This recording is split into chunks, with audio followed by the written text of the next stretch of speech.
It's the Full Force News Burst, brought to you by GeneralsJoesReborn.com with me, Christopher McLeod AKA Diagnostic 80. On Thursday, we were invited to take part in a Hasbro G.I. Joe brand team Roundtable Q&A with a group of industry heavy hitters like HissTank, Adventures in Collecting, Toy Wizards and many more great shows and G.I. journalists. Lenny and Emily fielded the questions and we got quite a lot of interesting information for all of the lines currently under the Joe brand. We all took turns asking the questions, and now to start us off, Erik from Adventures in Collecting.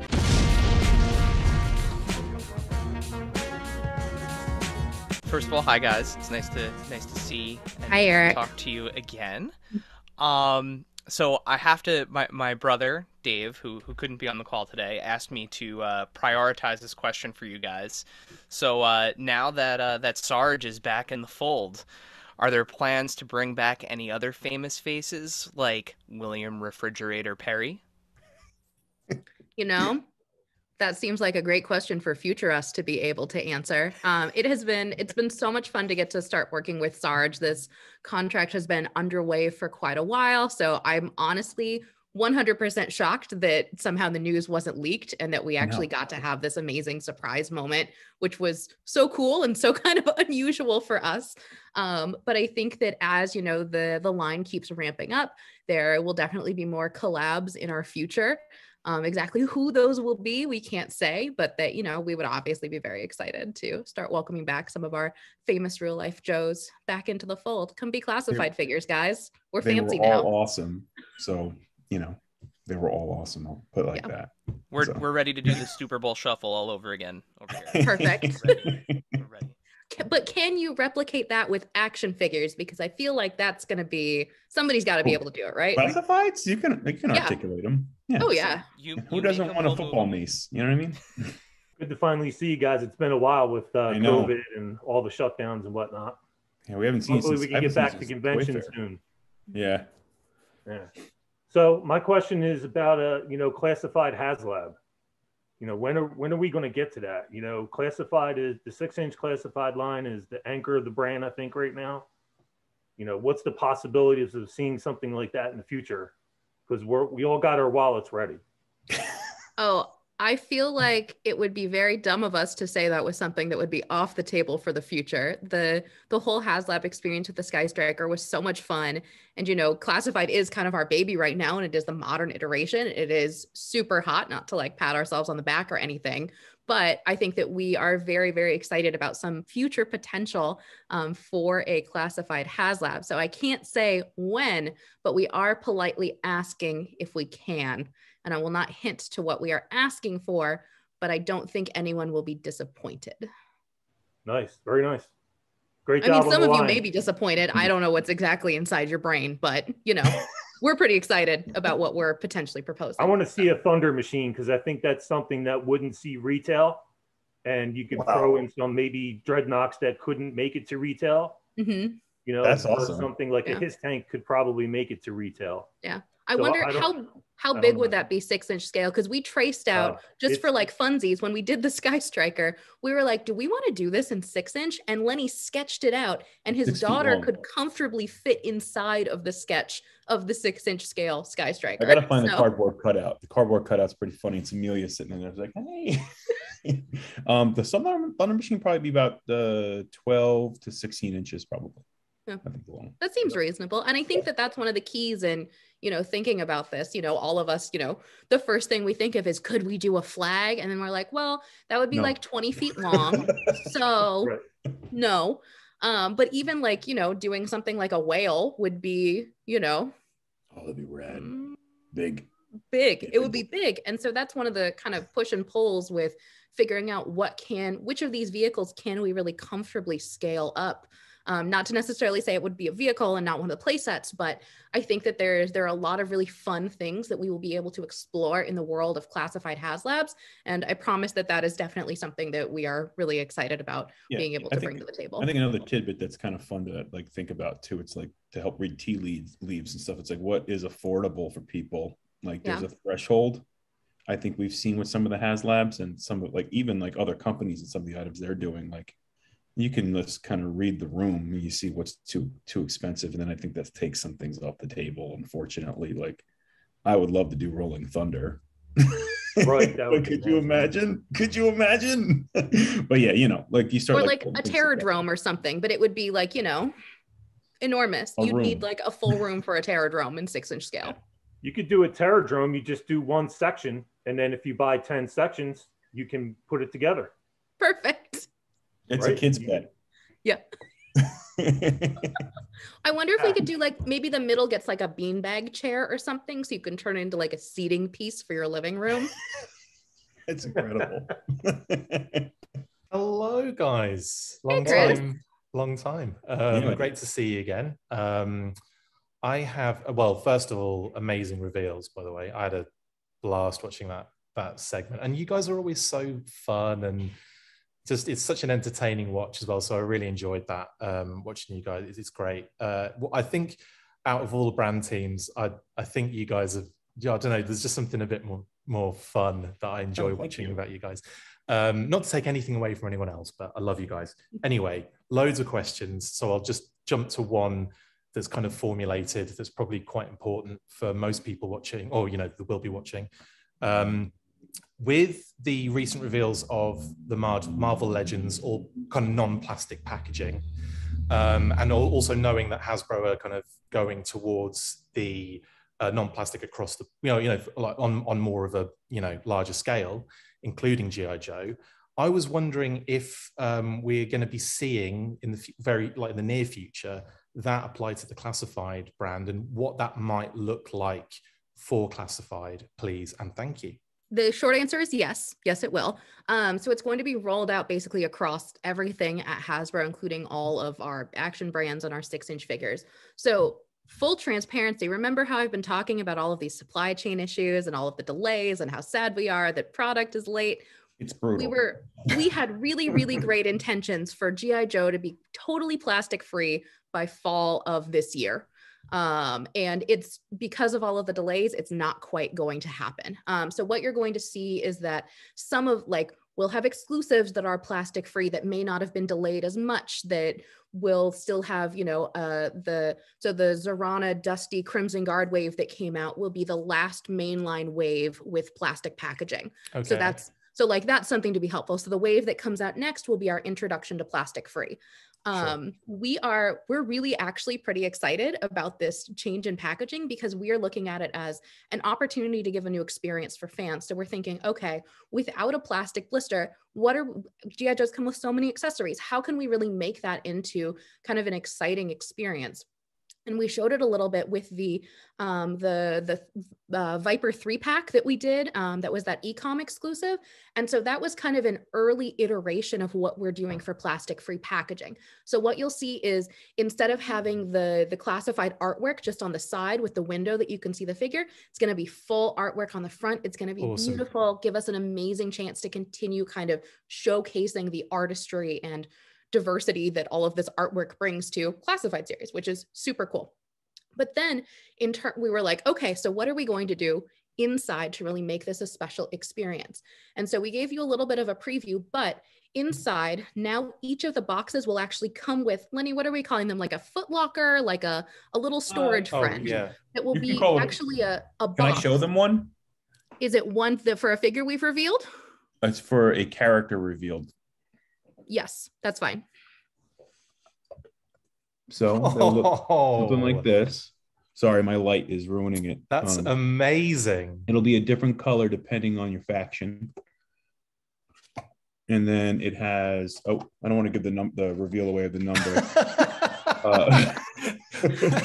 But it'll look like that, right? And then inside, wow, it's empty currently, but you'll have all over graphic wrapping paper that has G.I. Joe Classified logos and Cobra prints. Amazing. And then all your accessories will be in there. So make sure when you do it to unfold like you're getting a Christmas present.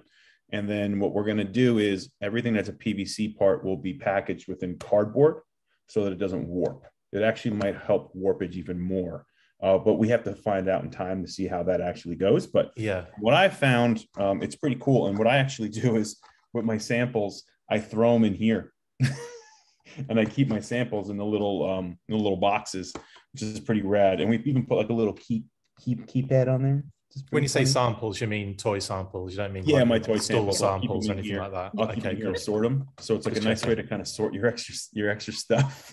And we talked about it too. Like it kind of creates. I gotta keep on closing the number here. Yeah, you already blew it. It's fine. Yeah, we know what it is, mate. Yeah. Okay. Yeah. So, anyways, basically, you can set them up and stack them, and kind of have like almost like a loading dock, kind of like battle area, which I liked about it. And then the color is really cool too. So, yeah.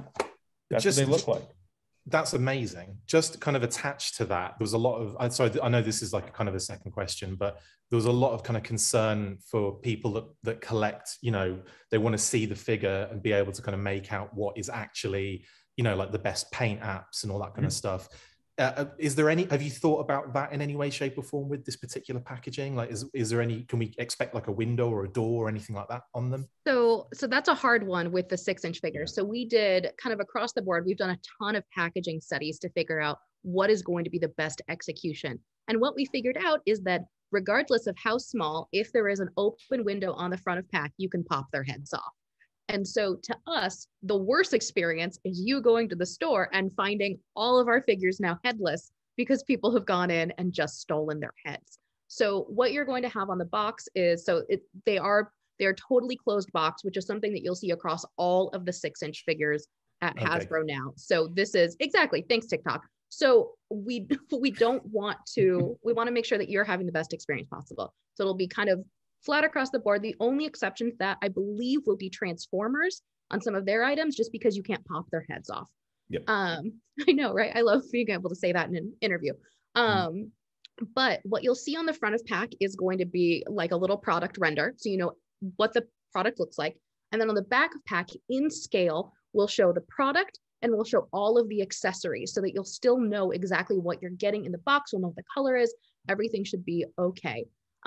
We like to think that our paint apps on G.I. Joe figures are usually pretty good. Of course, if there are ever any problems, you're welcome to reach out to consumer care and we can help to clear those out and make things better and take things back to the factory. Yeah, so from what I understand is that our QC is going to have to go up. Yes. Right? We're going to have to really make sure, because we don't want to have to ship people parts. So we want to make sure that the things we ship come out really well.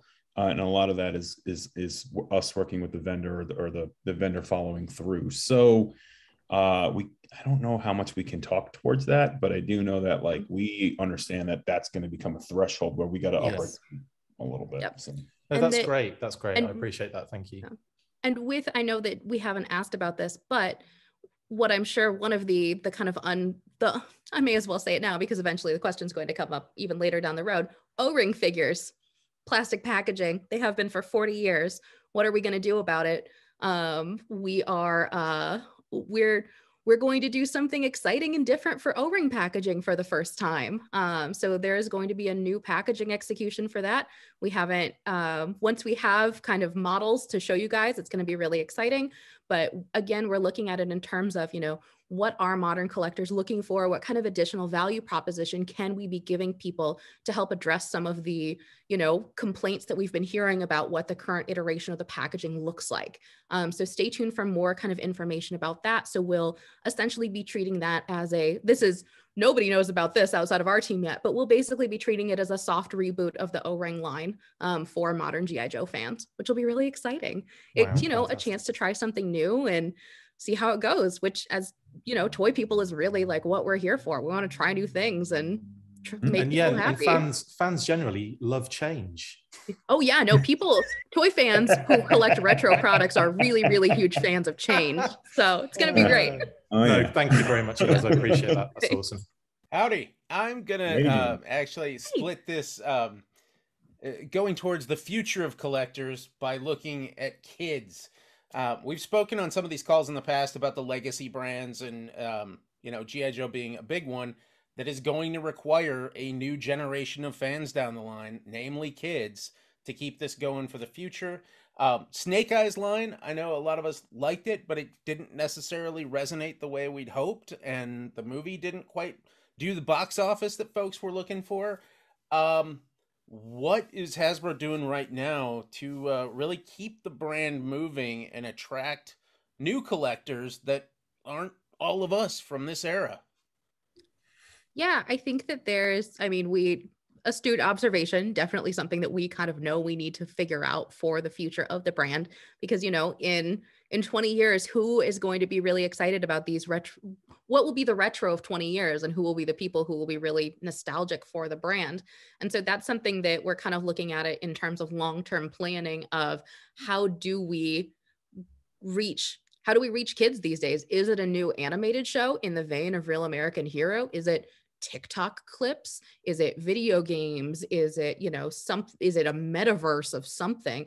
But trying to figure out how we can, to kind of digress a little bit, I think that one of the beautiful things about G.I. Joe is we keep reinventing ourselves. It has not been one version for the last 60 years. Every 20 years we have a new toy line. There are a new like toy iteration. We have new content that comes out. We're not afraid to try new things. And I think that that's one of the beautiful things about this brand.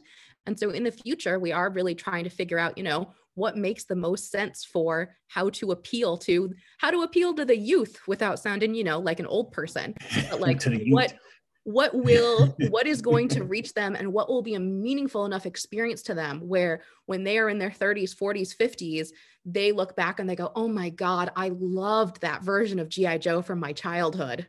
I think to that point, of course, I think that begs the question of brand extension and all that. What will it do to get kids into it and all that? As a designer, I believe in other play patterns besides action figure. But I think currently on G.I. Joe classifieds are not just for us. When we made G.I. Joe Classified, a part of it was like, how do you get younger kids to go, I want to buy that Roadblock. Who is that guy? I remember at Toy Fair 2 years ago, I was with Fran and Chris, and a little kid came over and was like, Dad, who is that? And pointing at Roadblock. And we're all like, oh man, it's happening. It's happening. And that's what we wanted it to do. And at the same, I think you're right. How do you do brand extensions that get kids to pick up and go like, that was my toy when I was a kid? But I suspect, hopefully, if we did a good enough job where kids will pick up that Roadblock toy that they got, that their dad bought them, like now, when they're like in like 2042, and they'll go, I got this Roadblock toy when I was like 5 in 2020. So I'm hoping the cycle continues, because at the end of the day, action figures are action figures. I remember when I was a kid with the kind of action figures that always resonated to me, and I'm like, G.I. Joes are top notch, right? Because the articulation, the details, the aesthetics, all that stuff. So hopefully we are continuing that legacy, and hopefully we'll, kids when I'm old and gray, and there's youngsters making G.I. Joe, like when they're older, I have a collection of these vintage classifieds figures. Hopefully that happens again. And then the next designers make the next thing, which is like whatever hologram action figures or whatever by that time. So who knows? Hopefully that answers the question. That a visionaries reveal you've just given us there? The power of magical light, right? First of all, hi everyone. I just want to second what Christopher said. Your guys' live streams are an absolute delight to watch. Your guys' enthusiasm and your chemistry for the just enthusiasm for the brand and everything are really, really top notch. So great job on that. Thank you. We love watching them. Question that's been asked before, but it was earlier in the line. Are we any closer now to troop builders on Hasbro Pulse? Oh, yeah. Pulse really likes us. Like, without being just super cocky about it, Pulse is really into us. So we're actually working on a kind of an extended presence for G.I. Joe on Pulse. So stay tuned for kind of what that will look like heading into the new year. But we're really excited about some of the stuff that's going to be coming up, and we're hoping to kind of continue that expansion in the future. And, once we're kind of, we're still a baby line, pandemic baby. We've only, this is like what, third year that we're going into. It's so hard to keep track, but I would love to get us to the point where we can start doing kind of the Marvel Legends approach of, simple coffin boxes, cheaper troop builders that, like, maybe one accessory, one dude, but that people can just buy at the wazoo, which is, I don't know if you guys have seen some of the collections of like alley vipers and bats that are going on right now, but they are incredible. And we hear you and your excitement for troop builders, and we definitely share that excitement on the team. So I think that 2023 is going to be a really good year. Great. Thank you so much. Without giving too much away. It looks like it's me next. I will third everyone. It was a great presentation. Thank you. Kudos to the Sergeant Slaughter. I forgive me if this has already been asked. Please. Because I might have missed one or two questions. But on Sergeant Slaughter, that was such a huge hit for me. I'm a giant wrestling fan anyway, and so I feel like there's so much crossover between those markets just by their own. What was the biggest challenge in developing that figure, even just kind of bringing it to the classified line in general, because he's such a fan favorite, and looking at the landscape of like WWE and AEW, is there someone you have on your dream list you'd love to bring to this line? Yeah, and across the I just went to one. Everybody. I just went did to you? AEW. Oh my god, it was incredible. Sorry. No. Is there someone that's on that dream that you'd love to bring into figure form in that line? So I don't know all the characters' names. My buddies took me. I don't follow wrestling as much as I used to in like the Attitude Era, because I was like in college at the time. So like, Stone Cold and all that. But the Dinosaur Man was incredible. I'm just gonna say the Dinosaur Dude, so good. But yeah, sorry, that guy was awesome, and I just love the intensity of it. Sorry, I got excited because AEW. I'm a new fan. Yes, awesome. Yes, I am all about AEW now. The hardest part from a design standpoint was getting him right. There are other Slaughters out there, but there are no Real American Slaughters out there. So we wanted to make the Real American Slaughter. And if you notice in the design, I tried to make him feel like he was coming out of the cartoon. I wanted him to, I mentioned like he was like, you guys are eating bonbons and playing video games. That episode, he comes walking in and just beats the crap at everybody, and like everybody's doing push-ups because they're afraid of him. That's what we were trying to do with him. The hard part about that was finding a reference for his face, because he's an older gentleman now. And back then, when picture fidelity, I was trying to find pictures of him. It was so hard. And then it was him iterated into a cartoon. So you'll notice in the sculpt, it's going to be like him younger, cartoonized, but classified real, if that makes sense. So he's still got his jaw. He's his I think we nailed it. Tony loves it, which makes me feel really good about it, because I did go back and forth on that sculpting, but I drew his face like a lot. I spent days. My wife is like, stop drawing that man's face. Like, I gotta get it right. There's just drawings plastered all over your house, all over everywhere. It's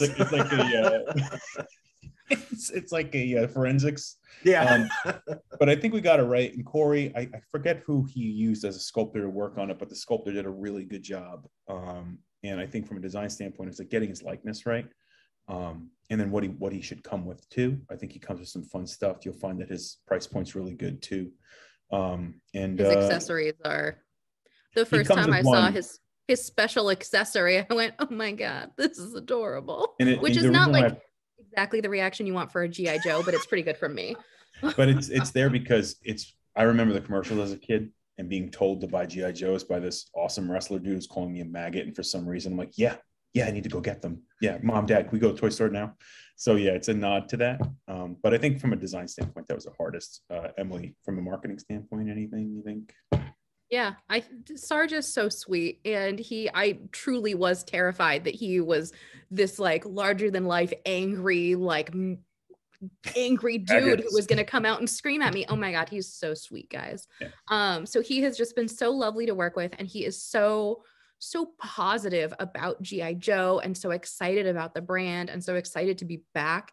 And so like that kind of level of enthusiasm is, I mean, it's really infectious for the rest of us, because, if somebody else is excited and they're like the person you're making into an action figure, which like, holy, that's so cool, is kind of magical. And right. So you are not, that video that you saw of Sarge is not the last that you will see of Sarge. So exciting things are afoot. Awesome. Thanks, guys. Yeah, thank you. Oh, and in case anybody's curious, one of the secrets of our live stream success is that we like each other in real life, and we don't bother to write scripts. So we're just winging that entire thing. I'm not sure I should have admitted that. We do run a show, but that's kind of it. What was the energy drink we were drinking? It was like unicorn. cotton unicorn flavor, cotton candy flavor. It was like, it tasted like unicorn blood. Yeah. That's the other secret. Energy drinks and a very, very blank run of show script. Yeah. Oh, and Whitney just jumped on, so I'm glad she missed that comment. Great. She missed the unicorn blood. Keep going, comment. guys. Yeah, thank God. I just said it out loud again. I'll also reiterate, that was a great live stream, and now we know what the secret is to get our videos pumping as well. That Thanks, Brett. Drink energy drinks, and we'll just leave it at that. So the first half of the reveals was a lot of repaints, which is great because it's an opportunity to maybe get figures that we missed and all that. When deciding what you're going to do as repaints, like what considerations do you all take in to figure that out? I mean, the supply chain issues right now, part of it, is it, how quick stuff sells? Like, what are the factors? Yeah. You want to go? You want me to go? You want me to put a marketing spin on it first, and then you can talk from a design perspective? Yes. Cool. All right. So yes, kind of to all of those things. So one of the things that I will put out here in the universe first is, remember that really cool O-ring line that existed in 1982? Remember how many of those were redecos because guys would go out on sub teams and get fancy new outfits? So basically we are kind of porting that mindset over into classified. And so for us, Lenny will probably talk about this more, but a lot of it comes from storytelling. So what makes sense in terms of the sub teams that we are currently using in product? Who do we feel can kind of be put into those new outfits for their special missions? And so a lot of that is, there are considerations other than just, what stories do we want to tell? And that is, okay, for these figure molds, when was the last time we used them? What is the grace period between them that we need in order to make the alterations for the new versions of the figures? And how does that kind of factor into the supply chain? So that is a piece of it. But when we're working on creating the characters, it is, to me, it's predominantly story driven. Please, Lenny from design. Yes, it is story driven. However, there's also constraints from tooling usage standpoints. Mm-hmm. So let's take who came out recently in Tiger. So the Cobra Troopers that we called officers on accident. We had those available from a tooling standpoint. And if you guys have noticed, the line is very young. Marvel Legends has 12 years of tools, hundreds upon hundreds of action figures they could pull from to recolor. On our line, we have, so how many do we have out now? 50? So we have 50, like but a lot of them reuse each other, right? So if you notice in the supply chain issues, a lot of them reuse each other. So if one is being used, you can't make the next one because the way the lines work of making the toy. So that is contributing to the delays as well. So if I go and redeco somebody who has to get made into a mainline, or I have to use the legs of somebody to make somebody else, it's going to cause a crazy jam up. So yes, 100% story. We could do story every time. I come from Transformers, where we basically did programs on everything for Target, Walmart, and there's a little mini story involved. We're going to do that here. We're going to make new stories. We're going to pull stories from back in the day. That's what Tiger Force is, right? So, and we're going to do, other things coming in the future. But the big practical thing is like, what do I got available to use? And then what's not going to upset the fans that I gave them 10 million versions of the same character? So sometimes you get a little bit of a rock and a hard place. But then, like you said, it creates an opportunity for people to get a figure that didn't come out. It may that they couldn't get the first time. It may not be the exact colorway that the other one was or offering, but it's got the vibe of it. So it's a balance. It's a balance. I personally wish I could do every single figure brand new. If it was Lenny Bro, Lenny Bro would do every figure brand new, even Tiger Force versions of. But things cost money, and we only have a certain amount of resource and budget to do it. So I have to be a grown up and budget it. And to reiterate, those are going to be officer figures, Lenny. Oops. They are your officers, and we are excited about them. We are. But I think that they're fabulous. But I agree that all of it's more storytelling. But you should see the back end schematics we're doing, where it's like, all right, we need this dude's boots to go over here so that we can do this one. And okay, if we kind of move the dates around on this, how does that ultimately impact everything?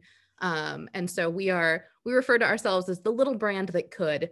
But that's one of the ways that we're able to do what we can, which is pretty fabulous. We're just building up our library, and I wish we can go as fast as people would like it to go, but it's just the way, we have to do it right. Otherwise it'll crash and it will burn.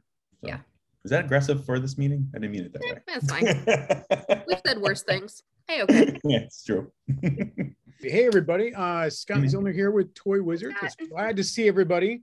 Emily, you're on G.I. Joe now. Does that mean you're not going to come out to Power Morphicon, or are you still going to make an appearance? Hey, Power Morphicon sounds like fun. Send me some info. I could always be down for a fun trip.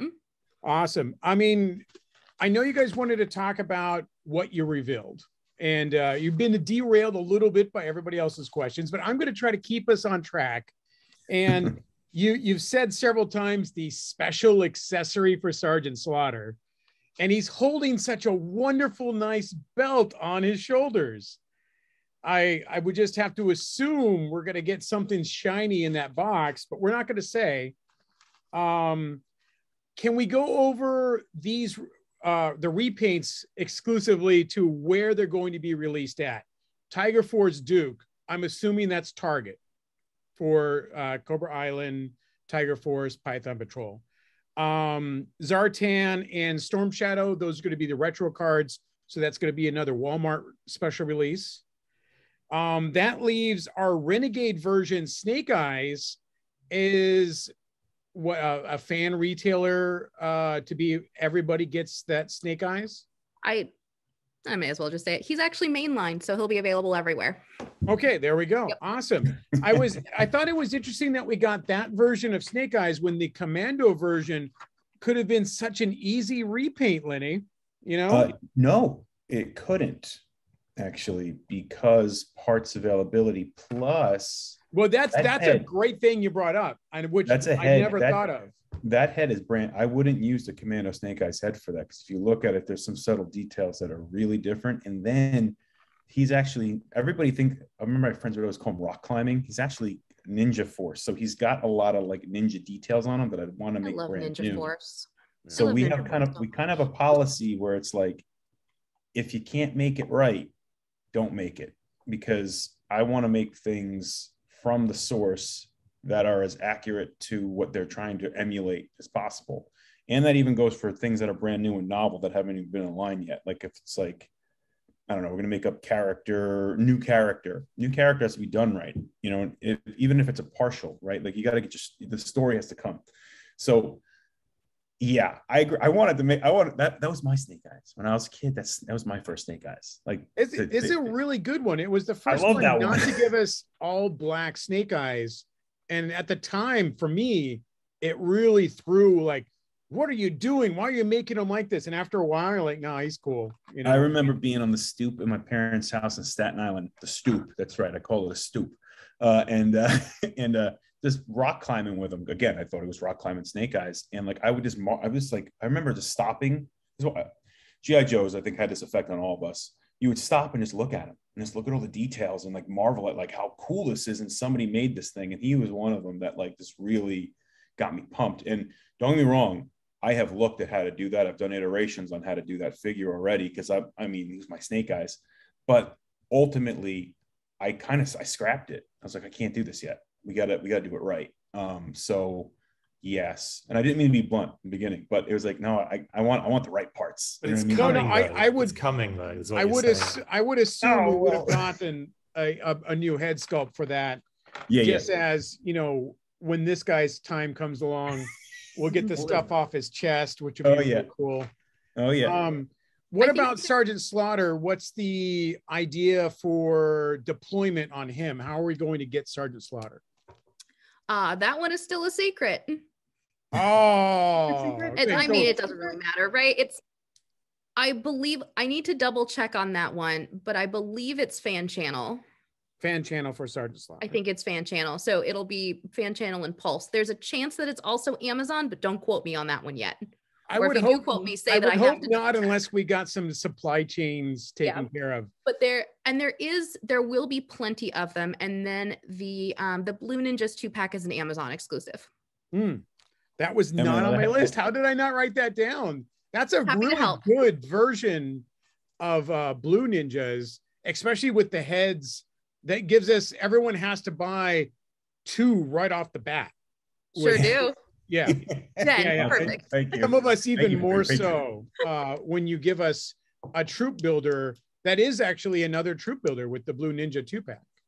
Yeah, and I think that we were, I won't give away the game, but we were like a little bit worried when we did our troop builder 3-pack. We were like, oh my God, this is really expensive. Are people actually going to be excited about this? And I think we saw it sold out in 25 minutes, which is incredible. Even, I mean, like Crocmaster and Fiona sold out in like 6 minutes, but that's like phenomenal for us. But it's really cool to see kind of a positive fan reaction to doing those multi-packs. And I think is further encouragement for us to continue that in the future. Yeah, you can keep throwing troop builders at us all day long, and we will never stop buying multiples, like you said, of alley vipers and bats. There's no limit for how many of those we can have in our collections. Would you say there's a threshold within a year? Because when I'm planning, it's a question for you guys. Is there a threshold of troop builders within a year, right? Because I'm like, there is no threshold, Lenny. There you go. There's your answer. Okay. Yeah, I would say the collector's biggest issue is the fact that we can't buy enough of troop builders. Okay. I myself have 1 single bat. I don't have an alley viper at all, and I have a single bat. And he just has his regular yellow version bat. We don't have the orange bat or the red bat or our fire bat or our jungle camo bat. We can never have enough bats, alley vipers, troopers. It just goes down the line. There is no limit to those that we could buy.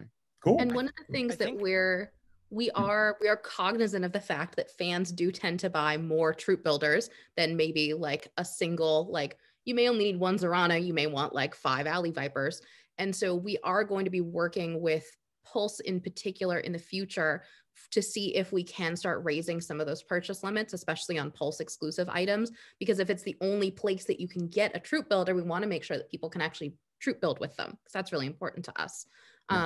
And also we've seen some of the comments about bats and alley vipers still being hard to find, or people seeing like lone gung-hos that are places. We promise that bats and alley vipers have been steadily shipping out since December.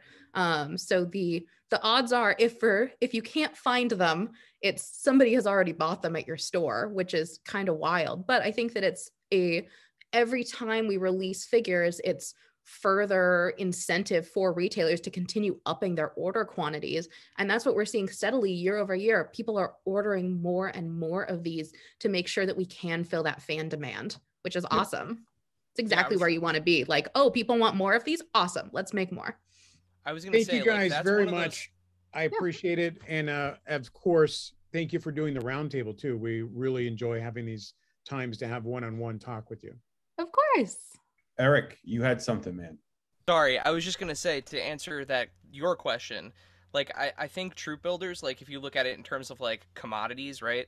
Like, if you're going to shop, if you're going to a grocery store and you want tacos for dinner, chances are you already have taco shells at home. Like, you're just going out to get, like, the meat, the cheese.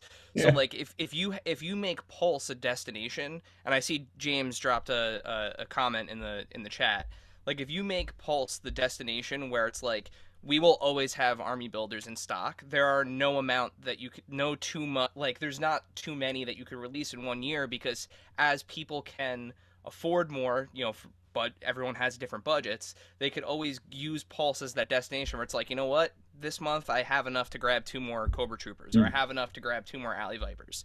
And you know that just like, taco shells, you can go and get them. They're always going to be there. Whereas the kind of like single use characters, for the lack of a better term, because otherwise if you load up on these army builders at retail, it's going to clog, eventually going to clog pegs, send a bad message, and prevent some of those other characters from getting out there. But if Pulse loves you guys so much, just that's actually a really interesting idea. And one of the things that I don't know if we've talked about at all yet is that we are G.I. Joe, because we're an owned and operated property, we sometimes get to be test and learn brands to kind of see how things go.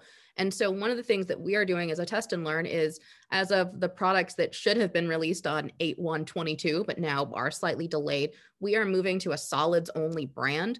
So remember how I was talking about when stores were getting assortment packs and they had alley vipers and bats and one gung ho, and the way that you knew that there would been figures in the store was because there was a gung ho sitting on that peg looking for a new home. So that won't be a thing anymore. So all of the figures will be solid packed in one box of just those figures. So there will basically be dedicated pegs at retail for each of those figures and boxes, which I think it'll be something exciting. It'll be something new on mainline. That's going to roll out in 2023. And then exclusives, that's already started to happen. So for the entire year for 22, so like that Tiger Force wave that's coming out, those are only available in solids. All of the Walmart retro card backs only available in solids. So we're trying it out. Retailers seem excited about it. But what that also means is when we've been manufacturing both the assortments and the solids, you have to divide your manufacturing time up for those. And so traditionally what happens is the assortments go to brick and mortar stores and the solid packs go for e-com. It's easier to fulfill pre-orders if all you have to do is, pull one out of whatever box instead of sorting through to figure out, oh no, where are all the gung-hos that we need? And so what we're hoping is that this will also kind of, because we've seen in the past, we've done pre-orders on items, not necessarily just on G.I. Joe, but across all the brands, where sometimes you'll have figures hit store before your pre-orders are fulfilled. And that's an assortment versus solids kind of a thing. So now we'll be able to hopefully fulfill those. You'll see things hitting brick and mortar and pre-orders fulfilled closer to the same time, which is, happy for everybody. That's all. We all want things to be a little bit more easy. That's a terrible way to phrase it, but we're hoping that will help as well. We've been living through the 2020s. We need things to be easier. Yeah, really do. So one of the things that I thought was really interesting, in the live stream was when you guys were talking about the Crimson Guard and the fact that you kind of made that late stage change to the scabbard and the fact that it could be, ported into the hip as well as the backpack. And you mentioned that you guys make changes throughout the design process, as you kind of get to play with things. So what I was curious, because it seems like that one came like really late in the design process, that the way that you were discussing it. Are there any other big changes to like figures that we either have already or figures that have been announced where like you got one of those EPs and you realize like, oh, it would be so cool if we could do this, and like how far along in the process, like the latest that you guys have had to make a change like that? I'm thinking. We've made color changes to some figures after they've been released. So I would say most figures at EP get color change just because of our process. We actually are all digital now. So most of our figures are digitally painted, and then we will see the product painted from the factory. And that's the EP, the first time I see the plastic with colorant in it. So that's a back and forth. So I'll have like dummies of like, I don't know, of the Blue Ninjas until the color is right. And it's like, and you go back and forth until you get the color right. And it's like mixing pigments. Is there enough colorant in the plastic? Is it the right shade of red? So forth and so on. So, and we usually get like 2 to 3 rounds, 4 rounds if we're really lucky, but that's pushing it. And my PMs will kill me if I run it late. But most of the time the changes will happen at like the last stage of sculpting. So normally what happens with the G.I. Joe is I present to the team, I go, here's the new design for the Crimson Guard. And I show them all the stuff that's going to come with and like a cool 2D illustration. And then from there, team gives me sign off, Emily and marketers, and everybody's like, oh, good job. Oh, okay. And they say, no, that's terrible. Change that. And I do. And then have I ever said that to you? No, you never do. So then I'm doing pretty good, batting 1,000, I think. Anyways, we then from there I create inputs, so basically the schematic drawing that then I work with my engineer and Corey, my sculptor. We sit down and we talk about like how many molds we think the figure is going to be, what needs to go in each mold. We're pretty exact on G.I. Joe. Again, we're the little brand that could, so we're really mindful of all the money we spend and all that and what we're allotted for the year. So I'm pretty exact as to what I want it to be going into the sculpting process. But then during the sculpting process, we may see something like, say we put a holster on like a chest of a character on like a harness, and we find that it's hindering the articulation or posability, we'll move it, because it's like, that's not going to work. Because in theory, 2D design, even schematic, like I draw things pretty much like it's going to look when it's a product. Like I'm very old school that way. But there's things you can't account for, like plastic thickness might make that holster way thicker than I thought it was going to be. So then we'll have to move things around. So in the case of the Crimson Guard, I was like, we were looking at it and we're like, what if we could put it on his hip? And I remember when we first tried to put it on his hip, there wasn't enough wall thickness to make the peg long enough to actually hold tolerance, so it would actually stay on. So if you notice on his hip, we added like almost like more material, like it's a batted leather is where it gets plugged into, just to kind of hide it a little bit more. But mostly changes like that will happen at sculpture, because Corey and I do not like to make those changes when it's been ported over to the factory, because it could cause some other issues, or aesthetic issues could happen too. Like things could get warped, and it might be too late for us to change it before it goes to actually getting casted and molded. So I would say the last change of sculpt is where a big functionality change will happen. But we do work with our partners in Hong Kong and China to make minor tweaks from say an arm isn't articulating all the way, we'll cut some meat out and stuff like that to make things work. So if it's not aesthetically going to hurt the product, we'll do that with Hong Kong and the vendor.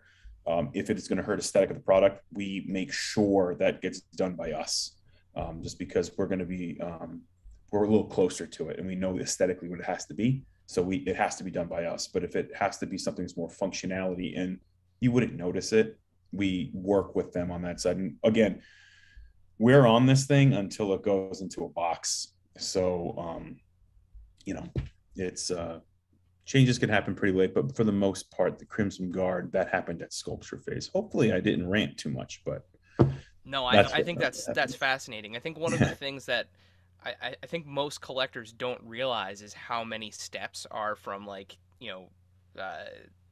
where the product actually comes out of your brain onto paper, and then the next step and the next step. Like, I don't know if you guys are allowed to, but like, it would be awesome if you could post one of those like exploded like schematic views of the figures, just to kind of show like, this is the kind of stuff that goes into the thing that is now on your shelf. Like, yeah, I would love to see that. I think we can. I know the Transformers team's been posting stuff up, and we're pretty like on G.I. Joe. Like we do, like I literally have drawn every single G.I. Joe that's out to date.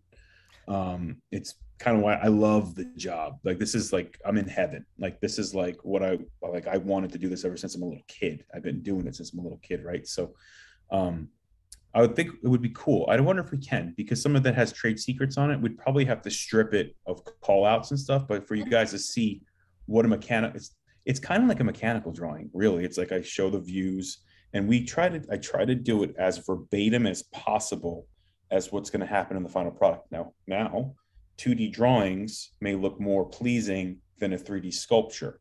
So at 3D sculpture, that's when Corey and I go back and forth, and I'm like, dude, man, we got to change this. Or, wow, what was I thinking? We have to, then I'll overlay on top of it and then be like, maybe do it like this instead. So I think we can. It's just a matter of what our rules are. But I know the Transformers team's been putting stuff up, which is pretty cool.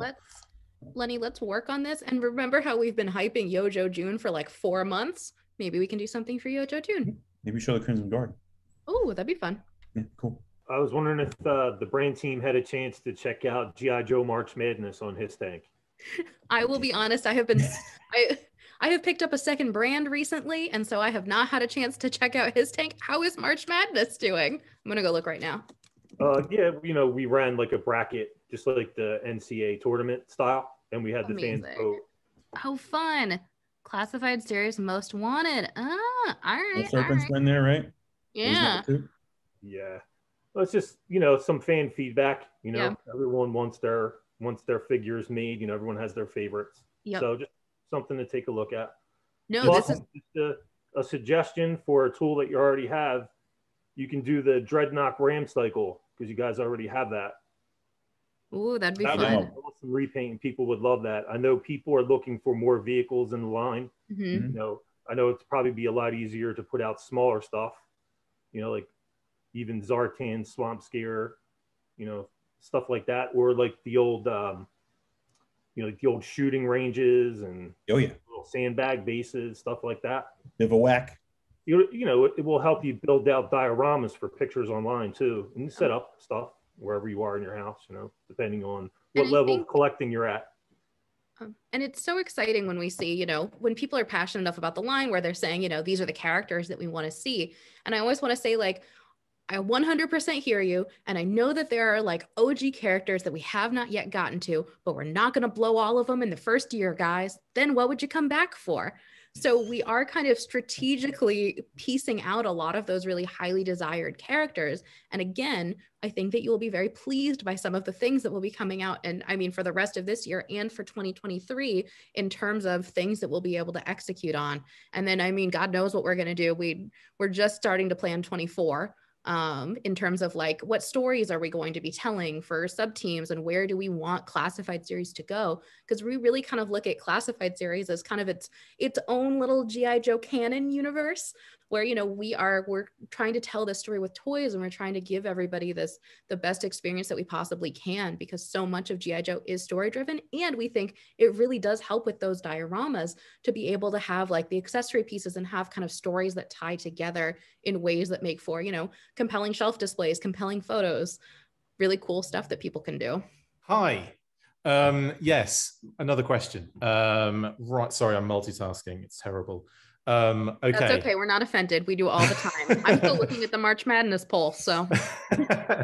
Okay. Yeah. My second question was about Tiger Force and the Python Patrol. And obviously the Cobra Island theme had like a kind of, you know, it had a period of time is what I'm getting at. Mm-hmm. And then it switched to Tiger Force and Python Patrol. Obviously I'm a huge Tiger Force fan, and Python Patrol really. I just love ridiculous decos, clearly. But I was wondering if there was a similar, are you going to be doing a similar time period is what I'm getting at? Because I'm aware that there are a lot of really awesome characters that you could do with Tiger Force. And I don't want to get to the end of this theme and not have, like, you know, Lifeline and Tripwire and Roadblock again. And, you know, all those characters, and also Hit and Run, Tunnel Rat, Blizzard, Sneak Peek from the European exclusive, which I know you're a fan of, Lenny, considering you did Outback first. That was amazing. So I was just wondering if, is it likely that we're going to get like a cutoff point and then a change of theme soon? Or are we going to get an opportunity to see the majority of these characters is what I'm getting at? Yeah, I think that's a very valid question. So the way that we've been kind of looking at it is we're giving retailers ownable stories, right? So that, you know that Target is currently the home of Tiger Force and Python Patrol. You know that Walmart is currently the home for those gigantic oversized retro card back figures, which are so cool. And so we will, full disclosure, remember when plastic free? We will only be able to do those giant retro card backs for this year. So this will be the only year of those figures. There will be, spoiler alert, 8 of them total. And so after that, we can't do that anymore. And so that's really kind of one of the executions that we are kind of being forced to retire, because we just don't think that it will be as compelling plastic free, because it's not going to be, you know, that cool retro vibe when you're holding it in your hands. That being said, we will be transitioning Walmart to a new kind of sub-team story. The way that we're thinking about it, so Cobra Island lasted for 2 years. We could at least get 2 years out of Tiger Force and Python Patrol. We'll touch base with retailers to see if they're interested in continuing the story, having a new story start up. But I think that after that time period, we certainly wouldn't exclude the opportunity to do like one-offs of additional Tiger Force or Python Patrol figures that may pop up at Target, may pop up at other places. So to us, like, that certainly isn't off the table, because we want to be able to, you know, continue those stories with things we may have missed. And then, you know, we could do anniversaries of them in the future. There's a long and exciting future for Classified that will let us run through a lot of these figures, which will be really fun. Yeah, I think you can draft off of Transformers a little bit, where like the exclusive doesn't always live there. It'll live there for a period of time, and then you'll find somebody else who belongs in that sub team or in that story arc at another retailer, just because we have to refresh for the retailer, right? We have to get them excited, and what can they excite their consumers with, right? So it's like Tiger Force can't live there forever, but we still got to do like Lifeline, Roadblock. I got to get to everybody. And then when we have molds for some of the other characters that were in Tiger Force that we haven't gotten to yet, which will come later. So it's like, like you will see them other places. And attached to that, it's not another question, it's within it, basically. Is it possible to see Tiger Force appear in the standard line rather than like as a theme? Is that a possibility going forward? I think that's what we're saying. Why not in the future? Yeah. I don't think that we're discounting any possibilities in the future, Cool. but I think that, that would probably be a little bit further down the line, but maybe we do a mainline wave of Tiger Force in a couple of years. There's, who knows exactly what that is kind of going to look like in the future. Yeah, I think it's like redecos, I always want them to be compelling. Like I know as a kid and as a collector, I'm always like, I want it to be more sometimes. So I try to put a head in there. I try to put a new weapon. I try to change the loadout where I can. So it's like, it's got to have 2 or 3 of the elements, different loadout, different deck or different deco or something. Like it's got to have not just deco update. If I can, if I can put more stuff in there, I will. But if I can't, I can't. There's things I can't control. But I think that being said, when we start seeing the new characters in the years to come, there's going to be other iterations of them, say Tiger Force, Night Force, whatever colors they had back in the day, that we may not be running a program. And it would be a bummer not to see them in that color. So they probably would find their way into mainline Pulse or whatever fits them, whatever works. So that's great. Thank you, guys. That's answered my question exactly as I wanted to hear it as well. So perfect. Glad to make you happy today. Thank you, guys. First of all, everybody's doing a great job of answering questions that I had written down. So you're filling in the gaps for me here. So now I'm starting to go down some different paths here. I'm going to kind of throw this one in with the overall view of being kind of in like year 3 of this and everything, and seeing Classified evolve amid all of these weird challenges of doing business in 2022. What are the biggest obstacles you've run into working on this line, and what are the biggest rewards that you've personally come across in working on this brand the last couple of years? Ooh. I came into the line about, 6 months after we announced product. No. Yeah. Oh my God. Time has no meaning. Okay. So I came onto the brand a year ago, June. So do the math yourself. But we all know what was happening from fan sentiment at that point. We totally underestimated the success of Classified series, and we did not make enough product, and maybe some robots for buying them all from Target.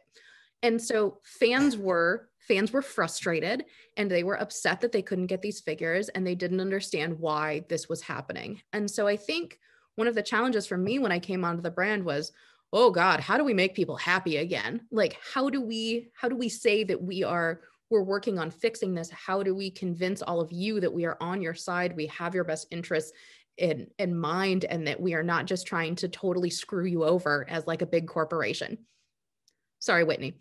And Whitney's our PR person.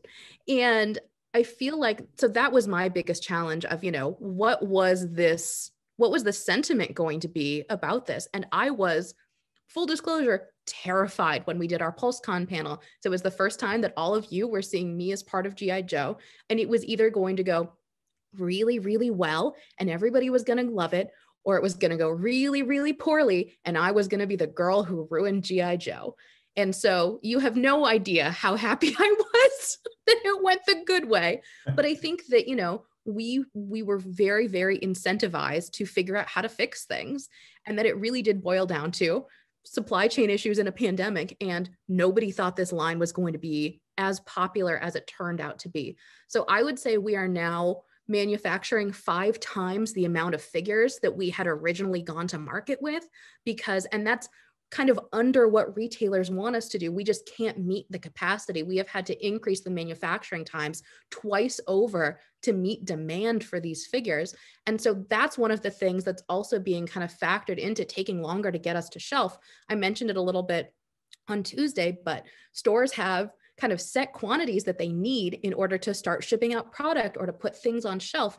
And the bigger stores like Targets and Walmarts or GameStops that are chains will wait until they have those bigger quantities in. And so the larger the quantities of figures that are ordered, sometimes the longer it takes to get out on shelf, which means that it will be a better experience for everyone once they are actually on shelf, because you're not going to have like one Walmart setting one place and nobody else can get it. It's that everybody will get them at approximately the same time. So we are really trying to create the best possible consumer experience for everybody to avoid that frustration. We know that there was a little bit of a swing and a miss with the Alley Viper and not pre-ordering. We learned our lesson. We will execute pre-orders on everything now, and not just necessarily leave it up to stores to do it however they want. But I think that that's really kind of what this is about. It's learning from what has happened. It's okay, we need to make more figures. It's all right, we got to pre-order everything. Okay, the supply chains means that our transportation time is now twice as long because all of our product is stuck on containers in like a port somewhere. All right, how do we address this?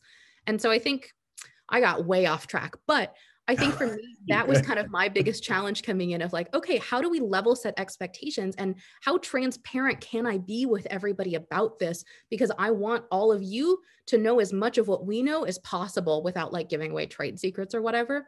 But like, we want you to feel like we care because we do, and that you're kind of part of our crew. But I think the best part for me so far has been getting to work with this amazing team. Like we are a small team, we are a scrappy team, and we are close, and we get pretty obsessed about the products that we work on. And it's kind of across the board that all of us feel that way. And so it's been so much fun. I spend so much of my day with Lenny, and it has been so cool to watch him work and see all of the amazing things that he is putting into these figures and the little fiddly details that he talks about. It's been wonderful. So I wouldn't trade this for anything. I would ditto pretty much everything Emily just said. Like in the beginning, I mean, like I met Chris and Fran. I know you from Transformers and all the cons and stuff. And like, you guys remember how nervous I was when we were revealing? I was like dying. I was like, oh my God, everyone's gonna hate everything. Yeah. And again, I had that fear. I'm like, am I gonna be the guy who killed G.I. Joe? And I remember the first toy fair that they were out. We were all standing there looking up at it, and you were asking us our opinions. It was great. Yeah, we were brutal and negative and brutal. They were hemming me up. But no, like, you know, from the onset, even before we had a figure line, like it was like my boss at the time, Jared, was like, Lenny, go ideate what G.I. Joe is going to be. Go. He's like, spend all your time on it. Like, that's what I talked about. Like, I did all these iterations. I did 2D drawings. I did kit bash drawings. I like went nuts. And it was like, it was kind of my dream for a minute. And like, that's what, oh my God, I can't believe I had this opportunity. Like when I first got into toy design, I was like, my sister was a fashion designer. She's like, you should go do toy design at FIT. And I was like, what's that? She goes, well, all these drawings you do, you can make them into real stuff. And I'm like, oh my God, that's awesome. So then I applied, got the job. And I always loved G.I. Joes. I was always a G.I. Joe kid. I tell you guys, I would pull them apart, put them back together, redesign, always designing. And the fact that 12 years into my career, about 12, they were like, hey, go do the thing you wanted to do as a little kid. I was like, yeah. And that's what was, oh my God, what a cool experience. What, like, I can't trade that for the world. And I feel so blessed to have had that opportunity. I'm starting with the positive. I should have ended with the positive.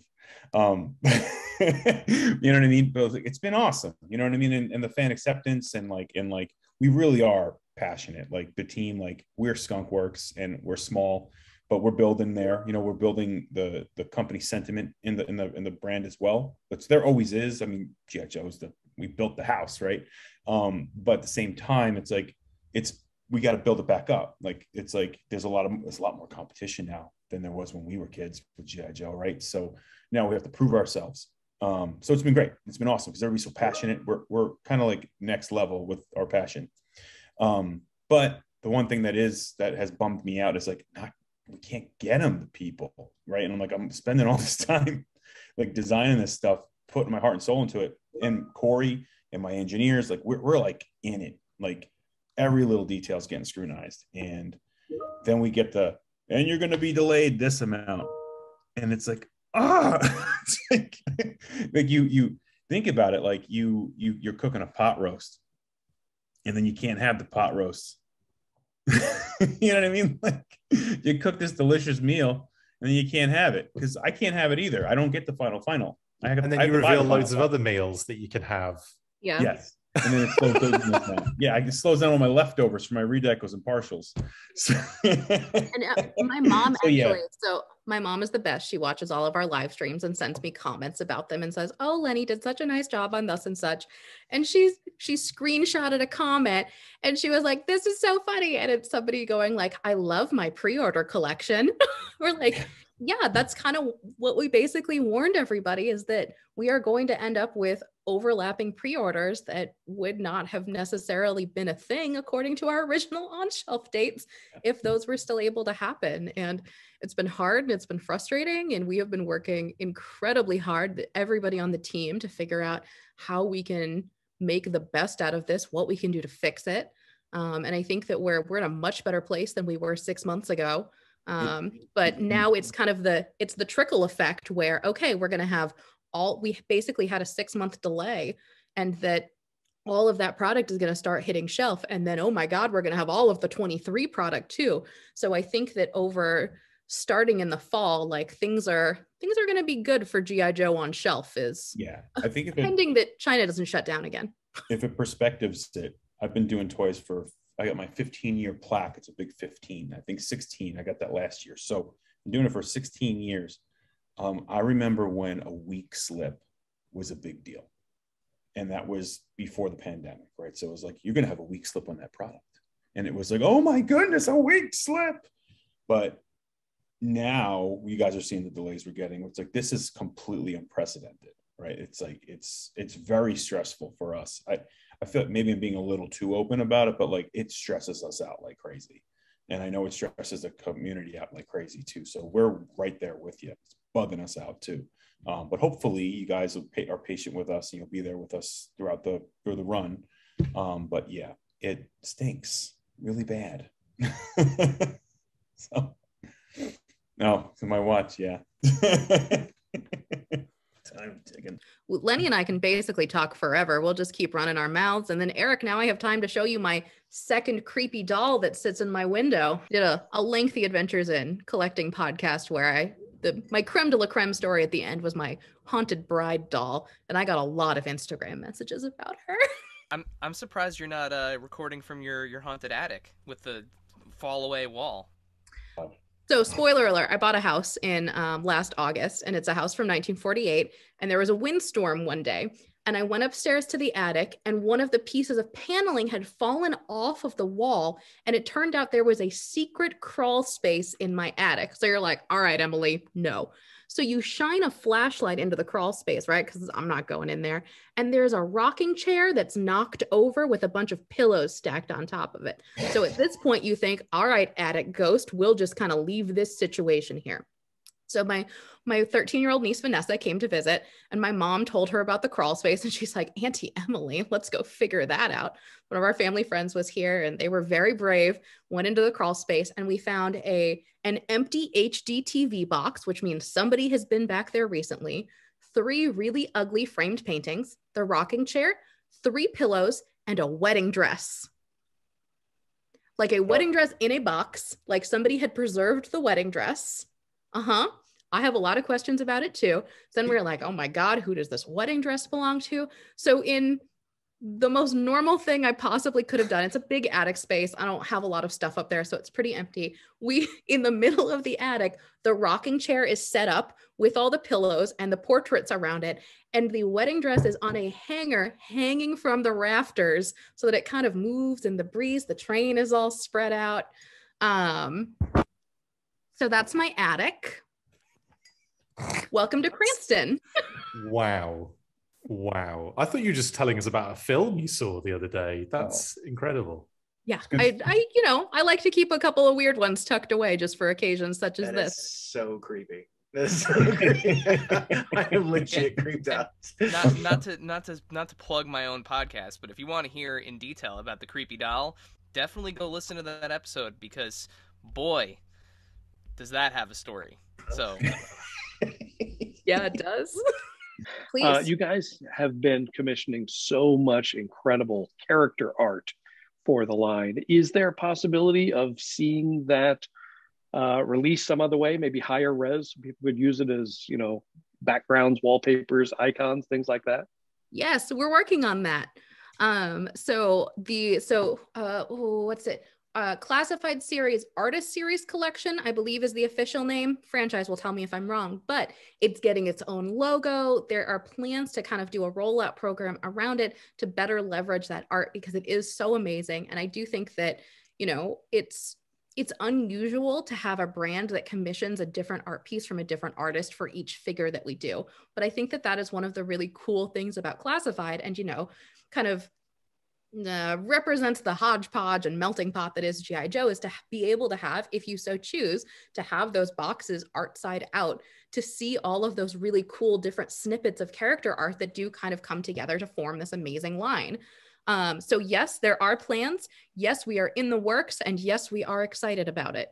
Awesome. That's great news. My question's basically been answered. I was going to talk about the supply chain and, the impact of that, and maybe lessons learned, or maybe positive ways it's helped you all. Ooh, positive ways it's helped us all.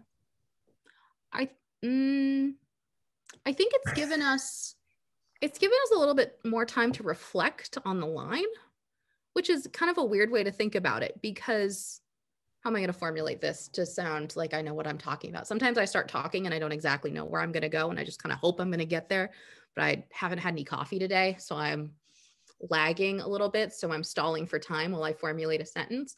But so from a development standpoint, we're on track with all of the development for our products. So it really is kind of the manufacturing kind of end piece, but it's created this kind of product gap, and it's given us a little bit of extra time, which is interesting and not something that we usually have. So we actually had like a month where we kind of got to sit down and reflect and figure out, like, okay, this is what we think is going on with 22. How is this going to impact 23? Do we want to change any of our character selections? Do we think that this is the absolute strongest offering that we can put out? And so I think it's given us a little bit more reflection time, which is not something that we would have had if we had kind of kept going at a regular pace, I guess. That's not a particularly amazing answer, but I think that it's been interesting to kind of take a little bit more time and see if there's anything that we want to change. And we did change a couple of character selections because we felt like it was a better kind of representation for what we wanted the story that we wanted to tell with the line for 23. Yeah, I'd say that, and it gave us a little bit more of a hardcore crash course in the back end of development, like from after we're done on our part, and understanding where pieces are and where they're going and where they're getting moved to, and then becoming a little more savvy to avoid stuff like that as it might approach. Because back in the day, we wouldn't run into this stuff. It's just the world, right? The world right now, things are shut down for weeks on end. So it's like, how do you avoid a slip?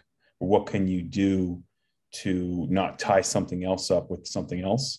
So I think it's a great learning experience. It's just, it's a lot of the boring stuff that we're learning, but it's boring stuff that will help all the fun stuff later, like the character selects and sculptural detail and stuff like that. And I think kind of piggybacking off of that, I've gotten to go to meetings that I never would have gotten to go to before, where they're asking my opinions about, I'm going to engineering meetings that I wouldn't normally be invited to. And maybe our head engineer mutes me and I'm not allowed to ask questions for 17 minutes. It's a challenge. And maybe I fail and he laughs a little. Hi, Bill, you're great. But so I think that it has been this kind of really cool opportunity. And now we have this knowledge, and we're continuing to figure out ways to help kind of plan against this in the future. And so now we are buffering all of our transit times in the future to say, like, okay, if it's taking this long, we're going to add an extra buffer onto this to help see if we can combat this in the future. And I think that those will be learnings that we'll be able to take away long after, God, I hope, when the global supply chain fixes itself. But I mean, it's really cool. Excellent question. Yes. I have a request, a fan request, Lenny. Sure. Brendan Fraser as Sergeant Stone. Just, I'm just putting it out there, just to throw it out there in the ether. It doesn't have to happen, but if it does, hey, that'd be pretty nice. He's been in the media a lot lately, right? So he's coming back. People would love him. You guys are looking for new people to bring into G.I. Joe. Brendan Fraser as Sergeant Stone. He's so dreamy, and it would just make everyone so happy right now. That's it actually could bring us all together as fans under Brendan Fraser. Yeah. No one doesn't love Brendan Fraser. That's all. Brendan Fraser will be the stone that we all come to bring. I was trying to mix names together. No, there's nothing else you can do. You have it there with 2 words, Brendan Fraser. Boom, it's done. You guys are doing just a really great job with all of the stuff involved. I'm really glad to see the progression of stuff coming out. I'm glad for the clarification on parts and why you can use certain figures and you can't use certain figures. And that little tooling aspect of it had flown right by me. And I work in the industry quite a bit. Mm-hmm. And I found it horrifying to find out that you're not doing paint masters at all anymore. It's all digital paint masters now. So when production gives you a piece and you're just like, oh no, this blue is not at all supposed to be blue. That's his face. It should be pale. I've seen the horrible things that come out of China where they just make a guess on things. And we provide a schematic, of course, but you're right. It's screen to reality. Blue on a screen is not blue in reality. Well, whose screen is it? That's why we have Pantone books, is to call out a very specific color, or fabric books. I just got introduced to needle book for thread, a thread book. Oh yeah. For patches and stuff. Oh wow, there's a thread book. There's a whole other book to add to my drawer of books to make sure I don't get a color wrong. Oh yeah. It's very interesting to find out that you're working completely without the traditional sense of paint masters. It's a new process and it's a learning curve. I gotta say, we're getting more savvy. It's getting even better and better and better. And I think it's going to be very streamlined very soon. But it was definitely a learning curve. But from what we're getting, some of the last samples that came in was oh my god, that's right spot on, right? And it's it in a way it could help speed up the process, right? It could buy us a week here, buy us 2 weeks there. So I think it's really born out of efficiency is why we're really doing it. So I think the efficiency is going to get there. However, it was a learning curve on the collector brands in particular because of how intense we have to be, of how much things have to look exact. But I got to say the Dusty in particular came in. We're still tweaking him a little bit from what you guys saw. But the last sample I just saw, I'm like, oh, okay, he's done. And that was the second sample in. So and thank you for the goggles on the helmet and another pair of goggles for the face. That was that's we great. Almost didn't have that. We almost didn't have that, but we fought for that. We're like, you know what? They're gonna stretch. And that would suck. Yeah. So I know with the Cobra troopers, that's an issue I've already had with my goggles, is that putting them on the helmets and putting them on the dudes, they stretched out a little bit. It's where we learned it from, actually, because we were because at first we're it'll go back because it has some give, but I think I don't know if it's actually the head is so the Cobra Trooper head is so dense, the durometer is so dense that I think that there's no give in the helmet, so there's no give and take essentially. So basically, you're putting those goggles on a jig to stretch them out, and then they'll never go back. So we learned it on that one. We're it was actually Corey. Corey was dude, we got to do 2. I'm you're absolutely right. We can't. So we ended up doing that. There was a little extra cost because you got to paint the goggles and then you got an extra material cost and stuff, but it was totally worth it. So. And good news, if you are a ding dong and don't realize that which set of goggles you have, you can stretch the smaller one to go on his hat. Yes, you can. Yeah. Let's just not talk about that. Yeah. Let's forget we heard that completely. Thank you guys so much. That ends my my questions for the table. It's great to see you guys again. Thanks, and guys. I almost wore that shirt, Lenny. We would have been twinsies. You got that from Target. I know. I think so, or Old Navy or something like that. It's that's the Target one. I know. Yeah. I have it. Yeah. So that's right. Lenny's not wearing. We have matching pink GI Joe sweatshirts, and he is not. I wore this just for the show, so to show my support. It's but fabulous. I was going to have that gray shirt today, but I almost did. Oh, very nice. Good repping, guys. Cool. Thank you, Scott. Thank you. Talking to Scott. You guys gave us an update on a bunch of the figures that were previously announced in renders, going back to the last live stream. Are there any updates on the Kamakura figure that was announced a few months ago? Maybe you find out more in June. Maybe you don't find out more in June. Maybe you do. Yo Joe June. All right. Yo Joe. That was one of the questions. So, cool. Yeah, June. It's June. So what we wanted to do is, we've seen a lot of the O-ring figures for the year already that haven't hit pre-order. We've seen Kamakura, who hasn't hit pre-order yet. So we didn't necessarily want the expectation to be that when we show you digital renders, you will immediately like, where's Mindbender? So we didn't want the expectation necessarily to be that as soon as you see one of the digital renders, you will get to pre-order it exactly the next time. But we promise that they will all be going up for pre-order. I saw somebody say, did they decide to pull Kamakura from the line? No. He's still there. He just hasn't launched yet. So it's okay. If it's helpful, Kamakura is the other Amazon exclusive for the year to go with the Blue Ninjas. Cool. I just had an extra question. The retro carded Zartan, does that color change? No. He does not. Only the PulseCon version color changes. The color changes, so you guys know, it's like an additional 65 deco ops to do that. He expensive. Is there any updates to what figures releasing next? Since I know a lot of the pre-orders are scrambled, is there any inside intel on what figure we can see that's going to be hitting soon that you guys would know about? Because a lot of fans are trying to figure out what's next and what's coming in. In terms of what people will get shipped out to them next, or what we're going to be pre-ordering next? What we're going to receive as pre-orders? Is there okay, so next up, the first Tiger Force wave that we did at PulseCon, so all of the PulseCon figures should be coming really soon. So those were originally, you guys saw the dates kept kind of pushing out on those, which we finally got them to stop pushing, which was really exciting.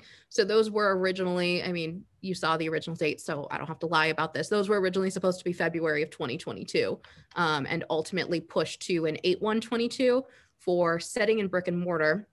I believe that the way that it's working is as soon as warehouses get all the stock they need, they'll be able to start shipping those out on pre-orders. So my guess is that we will see pre-orders fulfilled before we see those hitting brick and mortar, because those still are, the mainline assortment is still like in an assortment box. So Target and Walmart can just wave that into their pegs. But those should be the items that you see coming next. Okay, and great. Then the next O-ring 2-pack, the Cobra troop builders, should be coming soon. This is something that we have discussed before. This was the one thing that we didn't cover. And this goes back to, again, the live stream, the fact that you're introducing the a Tiger Force version of the Ram cycle for the first time and kind of updating the lore with new things. And Lenny, I've asked you this before, but now with some new things coming into the line, are we any closer at getting new original characters that will make their G.I. Joe lore debut in the classified line? I want to. I keep on saying I want to, and I think yes. It's just a matter of I think it's weird. I got to sit down and then think to myself, I'm like, does somebody want this or this? Right. So again, I think I mentioned this to somebody when I was kind of make gifts for people essentially, right? Like my job is to make a gift. Like, what would you like? What do you know? So I try to make things that people can relate to or want or have known or have some context with. That doesn't mean that new things are off the table. It's just that when I'm weighing out the risk reward, essentially, we got to kind of, I think what leans more towards things that people are familiar with. So we'll do a character that people are familiar with over a character that people are not familiar with. And if we do a character that people are not familiar with, we have to see the where the opportunity fits best for that character. so that they can thrive, essentially, right? So, man, I would love to do a bunch of new Joes. I told you guys all I used to do as a kid was customize them and draw them, right? So it's just a matter of like, where does it strategically fit, right? So it's like, yes, but I could not say when. I think too, like you were talking earlier about ways of getting, new generation, new kids into the line. And I think right now, like, it's fun to see how you're taking all of these nostalgic, heroes and villains that, like, we played with when we were kids and giving them kind of a modern spin, like giving Lady J a GoPro, for instance. Yeah. I think those kind of modern spins are, tracks into getting younger generations to kind of resonate with these characters. But I think the way to really get, like, a new generation is with the new generation, right? Making new characters that, like, really take advantage of modernity and really kind of draw in new audiences, and plus, like, I think you're preaching to the choir here with the audience that you have in front of you currently. But new Joes are new Joes, and like that was so exciting as a kid, like when before the internet. I mean, that's what they were doing to us when we were kids. Think about it. Yep. Like the Dreadnoughts look like a little movie that we all probably know and love, right? So it's like they were totally fashion designing, and I say it a lot. G.I. Joe's fashion brand. So it's like you got to look at like what's going on in the world and what's cool, like pattern wise too. Like all of a sudden the patterns got neon colors in the mid 90s and early 90s. Weird. So definitely, that's why I love the brand so much too. Like you can play into the world around you to do innovative design. It's not necessarily something where you always have to iterate something that was made in the past. We can update stuff, hence the first wave, right? So I think so. I think we'll get there. Again, it's just Emily will probably double confirm. We have to just make sure that the bet is there. You know what I mean? Yeah, but I think it's going to be great, and when we do it, it's going to be amazing. Can I jump in one more thing? That tuned in. I'm literally almost out the door. The Dr. Mindbender. That was fantastic. Yeah, it is. My God, is that not a great figure? I know some people were upset that he looks like how he used to look. That's what you've been arguing for this entire line. He's not only looks how he used to look, he's better than I ever dreamed. Really, really is. Fantastic. I never even thought I would grow up to be a man with the Mindbender mustache, but I am. And to see him come to life. Well, it was an interesting one. That was an interesting one too, right? It's like we talked about it. We're like, should we update him? Should we do I think it was like the 90s version where he had the coat on? And the more and more we thought about it, it would do the coat later. Exactly. And it's kind of like he had such a particular look that it was just like he really just needs finish, right? Oh, see Ramsey's hands. It's my cat. But it's fit and finish with him, right? So it's like, how can we take that old school figure and adjust it? And there's things we did, like the old school figures, like you couldn't do a lot of anatomy play. We did a lot of anatomy play. You notice he's got like sorry, Ramsey's hand is cracking me up. You'll notice a lot of like the way the shape of his head, like we did on Gung Ho, like kind of like the roll in the back of his head because he's so jacked, we're able to do sort of stuff like that, like making his head a little more pin-like. Like this play around with the human form and textures and stuff like that. So it's there. But again, from a design standpoint, thank you. I really appreciate that, man. It means a lot. But yeah, how could you change him for the first release? Like, you know what I mean? I don't know why are so people upset that he's jacked. Like he was jacked. Like he's supposed to be an interrogator. And the people forget about that. His file card is he was a Cobra interrogator. The cartoon made him a scientist. He did CRISPR before CRISPR. Yeah. Right. Like this guy he made an emperor. You think he can't make himself jacked? Like, you know what I mean? So we talked about that too. Like maybe he should be more of a lean body. And we're like, nah, we gotta go jacked. No. So yeah, hi buddy. Yeah, it's seriously my favorite upcoming figure is that Mindbender figure. Thank you. That's awesome. I think you're going to be pleased. I can't wait to show his stuff. He comes with some funny stuff. So I'm really looking forward to it, and looking forward to that road pig sometime down the road. I'll get to him. What monstrous bodies look like in the G.I. Joe line. So to speaking of which, like I want to do things right. For me, Road Pig has to be brand new, spanking everything, one and done. It's got to be huge. Absolutely. Thank you guys again so much for bringing so much passion to the line. Us old school fans, us new fans, we really appreciate it. Thank you again. Thanks for coming, man. Thanks, Scott.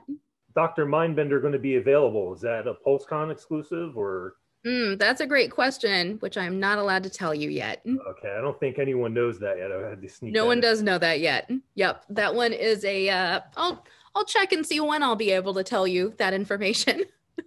Okay, great. And an accessory for Dreadnought.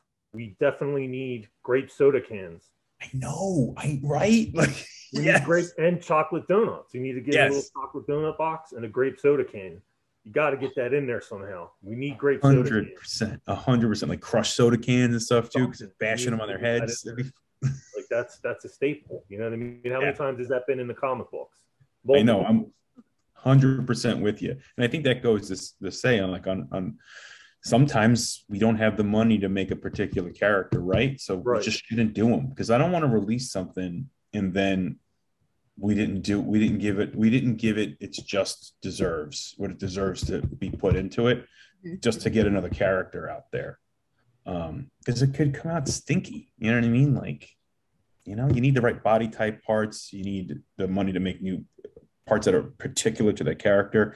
And on G.I. Joe in particular, I'm actually finding it's a lot more like a Black Series line than a Legends line, right? Because the reuse is actually not as much. We're like in the middle from a standpoint, like, there's commonality between parts, but a lot of the characters back in the day, parts were sculpted right onto those parts and pieces, where later on you started to see the reuse stuff. The reuse stuff happened on the original 13, of course, but then there was like, oh, let's just make brand news. And then you started seeing characters that were mixes and matches of each other. So I'm finding the same thing now on the 6-inch line, right? Where it's like, you can't just take the gung-ho vest and throw it onto somebody else and then call it a character that has a very particular look, right? So that might be an opportunity for a new character, right? So again, when the money is, I keep on saying money, but when the funds are right, the resources are right, the time is right, then we can get those characters going. And I think ultimately people appreciate when you do something, do it right. Don't do it because Sorry. Right. I just think fans would appreciate that accessory. Like the Dr. Mindbender loadout, it's so vast. There's so many cool parts, the brain, the pump, and like all that stuff going on in there. Some kind of deluxe pack, you could throw that in there. I mean, maybe, I can't wait to explain how those work too. That'll be fun, because we had some fun with that stuff. Cool. Thanks. Yeah. One last thing, Hasbro Pulse online, right? Is there any way we could get 3X shirts? Because I haven't been able to order a shirt, a G.I. Joe brand shirt, because I'm not a big, chunky guy. I'm just big and tall. And I only fit in the 3X. Let me ask them about that for you. Yeah. Need looking into getting a few of those in the store. Yeah. And they're cut small too, so I know what you mean.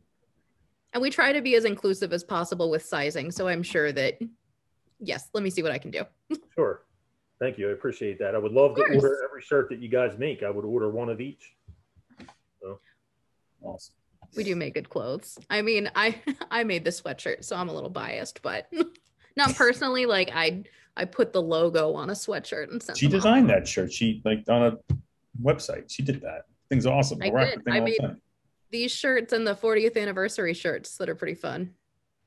Maybe something else to think about. A lot of people are 3D designing things. Yes. So maybe there might be a way to put out something for us to print at home. That some kind of design that you could give us to print with our Joes, like a Foot Locker, even if it's a Foot Locker, something. Yeah.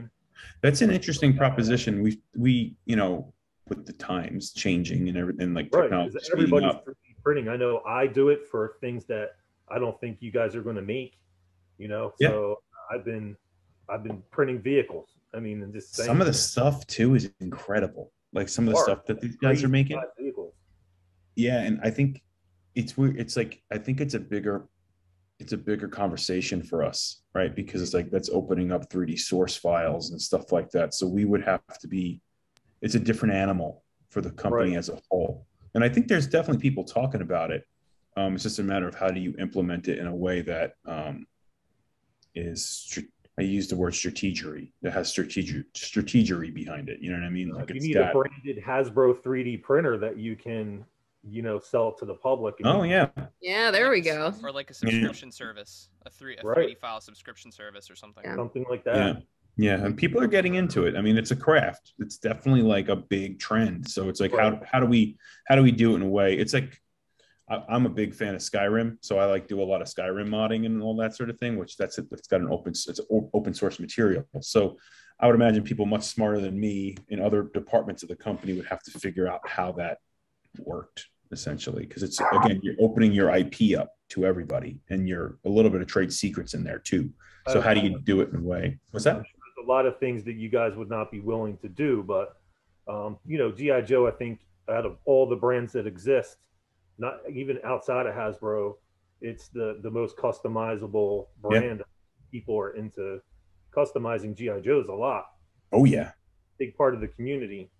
So it's just something to think about, you know. Yeah, it's very cool. Anyway, thank you for your time. I really appreciate it. It's been eventful, and I had a good time. And we actually got some really good information. Awesome. Thanks for joining, man. Good talking to you. Thanks. Good. I can't wait till we get back to actually in person. You know, I really miss San Diego Comic-Con and Toy Fair. You know, I think it just adds something special, you know, when we get to see that stuff. And, you know, seeing each other in person is always great. Yeah, we'll get there. I think. Thanks for taking the time out to do this. Appreciate it. That's it for this installment of the Full Force News Burst. Make sure to like, comment and subscribe. See you next time, and as always, Full Force.